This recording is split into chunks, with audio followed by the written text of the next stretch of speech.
Welcome to part 3 of my super janky close reading of pages 162 and 163 of Marilyn Robinson's Housekeeping.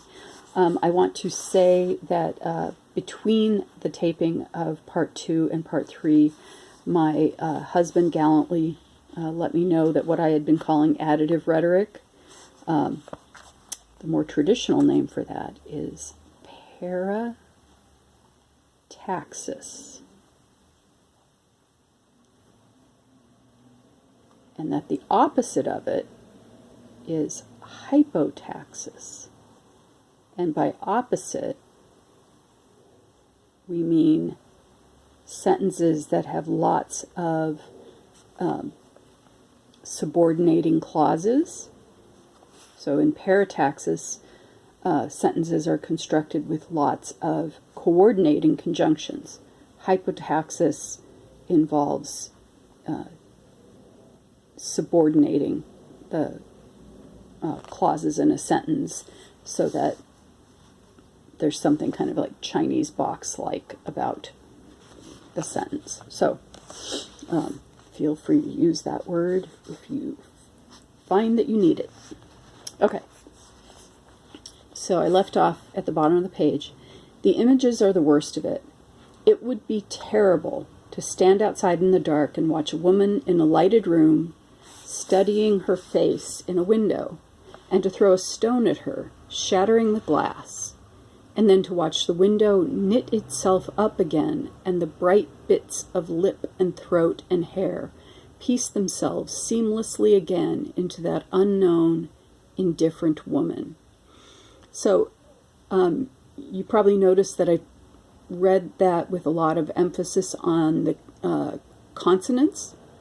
There are a lot of single-syllable words here, so when you picture the glass being shattered, you can think of each of these little words as being parts of the glass that need to be knit back together. Knit's an interesting word to use there too.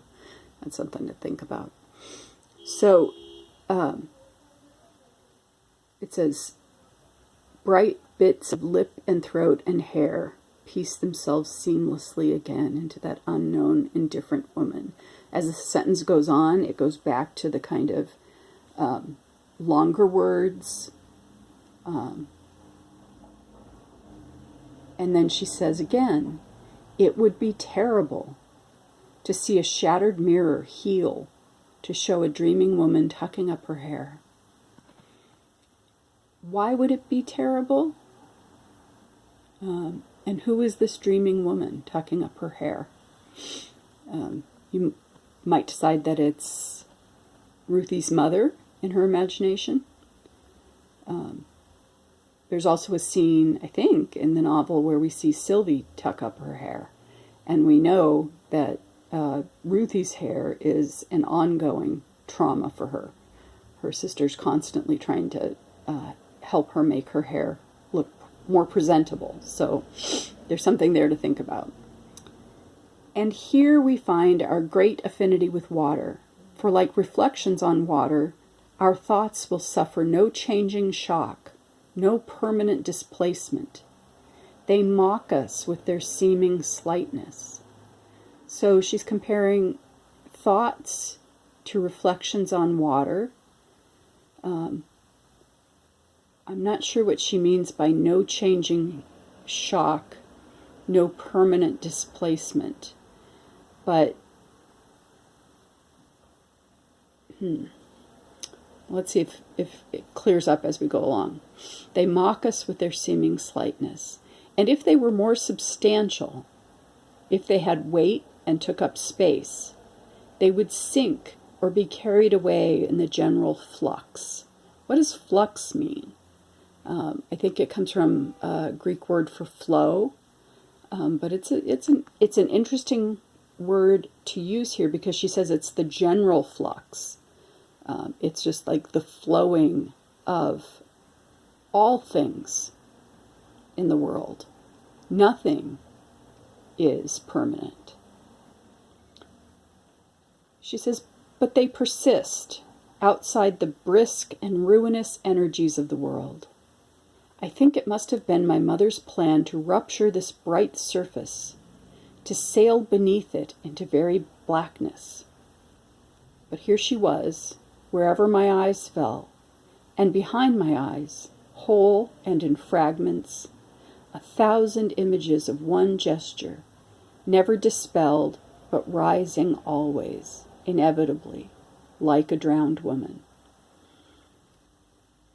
So she's kind of going back and forth between ideas of thought as something that can dissipate, that seems slight and not worth thinking about, not worth puzzling over. But then she says they persist in spite of the world's desire to tear them apart, to fracture them. She says, I think it must have been my mother's plan to rupture this bright surface. I'm guessing she means of the water, to sail beneath it into very blackness, which we might think of as going back to the idea that the only true birth would be a final one, which would free us from watery darkness and the thought of watery darkness. But Ruthie is finding there in the boat with Sylvie that wherever her eyes fell, and even behind her eyes, in her mind, whole and in fragments, inescapable, 1,000 images of one gesture, never dispelled, but rising always, inevitably, like a drowned woman. What is the gesture? What are some ways to think about what the gesture is that Ruthie can't stop thinking about? If I were writing this paper, I would be thinking about Ruthie's mother, and maybe even about Ruthie's own worry about a watery death, or a worry about losing Sylvie. I mean, she's already basically lost her sister, who has, moved out of the house, gone to be with more typical Bobby Soxers, because this is supposed to be the 50s, I think.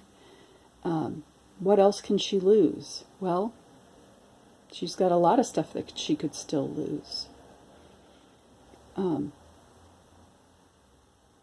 This passage overall, I think, has an interesting interplay between long kind of oracular statements, like it was the order of the world that the shell should fall away, and that I, the nub, the sleeping germ, should swell and expand. There's something a little bit Shakespearean about her rhythm, but again, we have a first-person narrator who is trying to embody her teenage self, and so we find places where she goes back to the kind of way that a teenager would think and talk. But then again, we get words like spill it, which as soon as I'm done with this video, I'm going to go and look it up.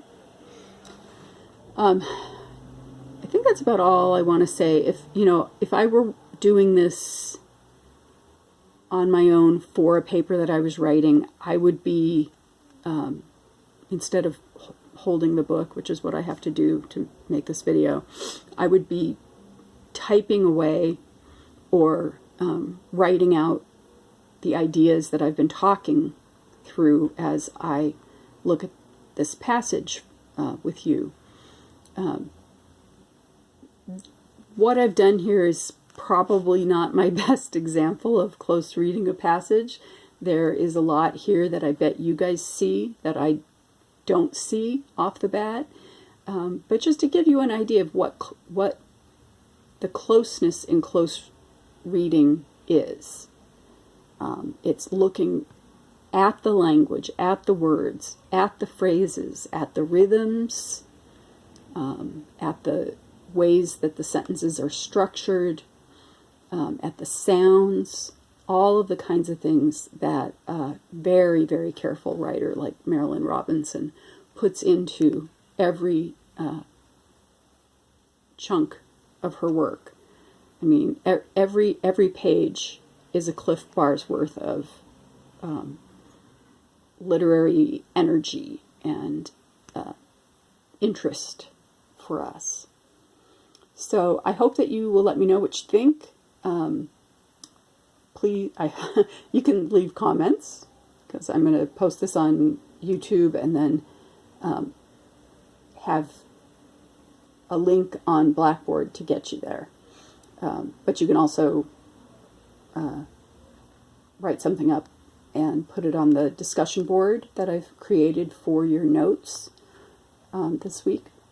So either way, I love to hear what you have to say. Bye.